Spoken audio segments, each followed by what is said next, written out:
I lived in the second oldest house in my area near Waco, Texas, from when I was about 11 until I was 18. I don't know the significance of this really, but I feel it's the only possible explanation for any supernatural presence. I'm not sure when the house was originally built, but the rest of the houses around mine were built in the 40s and 50s, so I suppose it's older than that. The house seemed normal when we first moved in. Only two families had lived there over the years, so it wasn't like there was a high turnover rate. In fact, no one really noticed or mentioned anything supernatural with the house. However, there was a secret room. This room was actually a selling point for my parents to help us deal with moving. Even though my dad was in the military, we had lived at our past house for quite a while and didn't want to move. So, of course, when my parents said there was a secret passage connecting one of the possible bedrooms with a secret room, we became excited about the new house. My sister and I fought for it, but I won because the other bedroom already had flower wallpaper up. When I first saw my room, I went straight to the closet to see the secret door. The secret door wasn't really secret. It was right in the back of the closet and plain to see. However, it was a lot smaller than any normal door. Even when I was only 11 or 12, I had to squat down to get in. It looked like it was made for a child to use. Another interesting thing was that the handle was not really built into the door. It was just a handle added as an afterthought. This made me think it was originally just some sort of attic or crawl space door, and not meant for a room. The door was lockable by key from the side of the door. The other side had no handle or keyhole. When you open the door, there's a very small hallway which is the same height as the door and not really fit for an adult. But it's just a few feet long, and then you get into the room. The room was just an empty room, added above the garage of the house. There was no way out except for the secret passageway to my closet. There were no windows, one light, with a string used to turn it on hanging from the ceiling, and the room was completely white with seemingly new wallpaper. There was no furniture or anything left in the room from the previous owners. In fact, I don't think the previous owners used it at all. I believe it was sealed before or soon after they moved in, and wasn't touched since then, since it was pretty dusty, but who knows. The lock did seem very old and had a hard time moving, as if it was rusted or the wood was warped or something. Now, my parents thought the room could be me and my sister's own little toy room or whatever when they first saw it. But after moving in, they had second thoughts. I'm not sure what it was, but they said it was because they wouldn't be able to hear us if we got hurt in the room, since it was so detached from the rest of the house. Of course, since we wanted our own secret room so badly, they gave in, but said that we had to tell them when we were playing in there, and we had to keep the door to my room, my closet, and the secret room all open at the same time when we were there. So we went on, and like I said earlier, nothing much really supernatural happened in the rest of the house. Not even too much in the secret room. At least not to me. My sister began having an imaginary friend. Whenever I wasn't in there, I could hear her talking and whispering to someone. I noticed that, although at first she used to have fun in there, that as time went on, she kind of seemed sadder when she was in there. However, up until now, this could all be coincidence, so I didn't give it much thought. The only weird things that happened with me was that, at night, I thought I could hear some sort of scratching on the walls behind my room. Except, it wasn't really with fingernails. It was softer sounding. It wasn't on the door, but coming from the inside room. Now, I believe that I only heard this at night because it was quiet at night, and the scratching and rubbing sound was so soft that you normally couldn't hear it. I really had no idea what it was. I told my dad once and he looked around for some animal but couldn't find any, so we just forgot about it, and I lived with it. Like I said, it was so soft it never really bothered me. It could be some far-off tree rubbing against the house for all I knew. This rubbing happened consistently, but like I said, I never paid much mind, at least until my sister went into the room one night. She knew about the rubbing too, and never really said anything about it. One night though, probably about a year or so after moving into the house, the rubbing was going on as usual. I was in that limbo before falling to sleep when I thought that someone was in my room and unlocking the closet door. I thought it might have been a dream, but I looked around and saw my door and closet door open, so I got up to check it out. I was a little scared, but I realized it was probably Mum or Dad checking out the rubbing sound since I told them it still happened sometimes.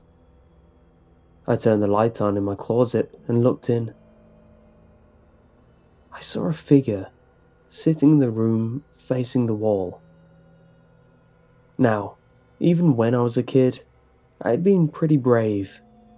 I was still scared since I was pretty young, but I knew that you can't just run or you'll never know. I said, "Hello?" And I heard, "She wanted to see me," in what sounded like my sister's voice.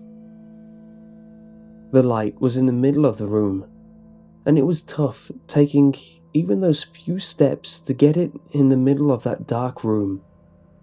But like I said, I couldn't just leave, so I just went there and turned it on.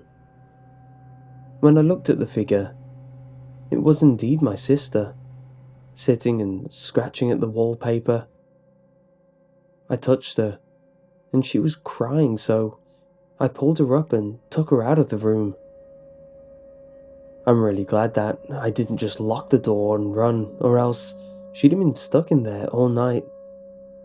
This is one reason why I never run away from anything abnormal. I locked the door, took her to her room, and watched her as she went to sleep. I really thought she could have been sleepwalking or something, although she never had before. And since it was over, I didn't want to wake up my parents. I went back to sleep. The next day, I asked my sister in the morning if she remembered going into the room, and she looked freaked out. I told her she was probably just sleepwalking, but she said that the girl asked her to come look at her pictures. She didn't start crying, but she was about to because she was so scared. I didn't ask who the girl was. I told her it was just a dream and went to prove it. She didn't want to enter the room again, so I went in and saw where she was scratching on the wall. Only a little bit was scratched away, so I started peeling some more wallpaper off. Under the wallpaper were different pictures drawn in what looked like crayon. They were typical kid pictures of mainly cats and houses. However, there was one picture that I thought was weird. It was a little girl, a cat, a mom, and a dad. Now, everything looked like a normal kid family portrait, except the dad had no face. It was just a circle. Of course, my rational side said she just never finished it. But still, the dad picture looked strangely out of place. Like the lines were distorted, like she had trouble drawing it. Anyway, I told my parents and they yelled at me for pulling back the wallpaper. I didn't want my sister to get in trouble, so I didn't say anything about her or what happened last night. My parents said we had to get it fixed now and were mad, and didn't let me play in there again as punishment. The whole thing seemed normal to me. Kid draws on a wall, parents put wallpaper up to cover it up. I didn't realize until later that night when the scratching, rubbing sound started up that it sounded like a crayon. I really started thinking that the girl that my sister talked about was drawing on the wall. Now, after this happened, I started believing that the girl was actually in there. Once I started acknowledging her presence, weirder things began to happen. It happened really slowly. I was about 14 or 15 after the episode with my sister, and the weird things were happening slowly over the course of the next years I lived in the house, up until I was 18. The changes were so subtle that I didn't really notice that they were happening until much later. The drawing sounds increased a little bit, and soon were audible, even during the day. I also started hearing little pattering of feet. The more I heard these things, the more emotional I felt about them. I started feeling angry the more I heard the sounds, especially when I was trying to sleep.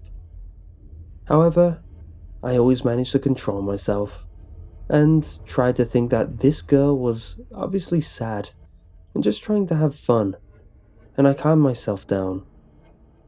However, this was going on so long that I finally asked my sister when I was about 16. I asked her if she ever heard the sounds. She said that she did, although they were pretty quiet. Now, I didn't think this was so weird since obviously I could hear them too, and I told her how annoying it was. She kind of looked at me as if she was hurt, and said that every time she heard the sounds, she felt really sad. She had trouble talking about it, but I told her this is pretty important since it's going to affect the rest of my years left in the house. She told me that the girl was the girl that she used to talk to when she played in the room. She didn't know her name, but they used to play together. She said she looked just like a little girl about her age, so they had fun together. However, as my sister got older, the little girl seemed to get older too, except very unnaturally. It was subtle at first, but soon she began hating seeing her. She said she looked as if she shouldn't have been alive anymore. I didn't really know what this meant. My sister said she wore the same dress the whole time, even when the girl grew out of it. I asked her why she went into the room that one night to find the pictures, and she said she really didn't want to, but the girl made her feel so sad that she'd do anything to help her out. However, this still freaked her out, and I didn't ask any more questions. Things got worse every night, and I hated hearing that sound. I was so mad that she wouldn't just shut up so I could sleep. The weird thing was, I was scared at the same time, since I knew that whatever it was in there wasn't actually alive anymore. What also freaked me out was that the sound didn't annoy my sister, but I guess she had more tolerance than I did. I asked my parents who used to live here, and they said a family with 2 sons. Of course, this didn't have anything to do with the room, since they had it locked off the entire time they were there. So I asked if they knew anything about the family before them. They said the original owners were the ones who had the house built, and that they didn't know much about them, except they had a daughter who died when she was 11. I asked if they knew how she died, but they said it was some sort of accident. So it wasn't murder or child abuse or anything. I also asked if she died in the secret room, but they said they didn't think so. I really think that this was the girl in the room, although I have no idea why she inhabited it still. Once I knew this, I sort of had an idea with what I was dealing with.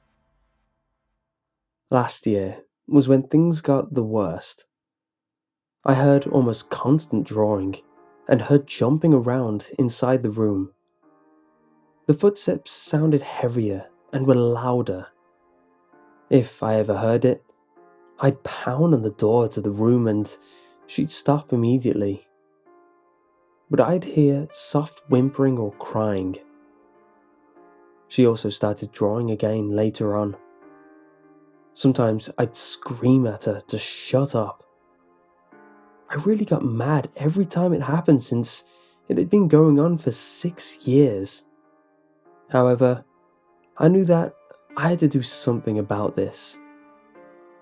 I was a lurker by this time, so I read a lot of ghost story threads, and I remembered how pussy most of the goons were regarding ghosts and never checked anything out. So I knew that I had to at least understand what was going on exactly, and if possible, end it. I didn't really have a plan, but I knew I had to see the girl or talk to her or something. Last year, shortly before I turned 18, my parents went away for the weekend. So I took the key to the secret room from their room. They kept it ever since locking it that day when I took off the wallpaper.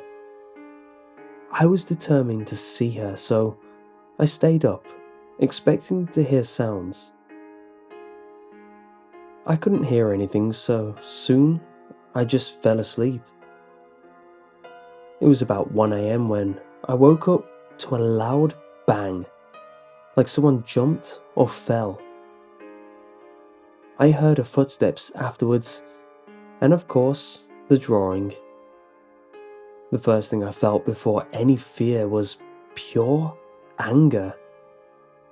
I hated that she woke me up, even though this was what I wanted. I immediately grabbed the key and went to the door.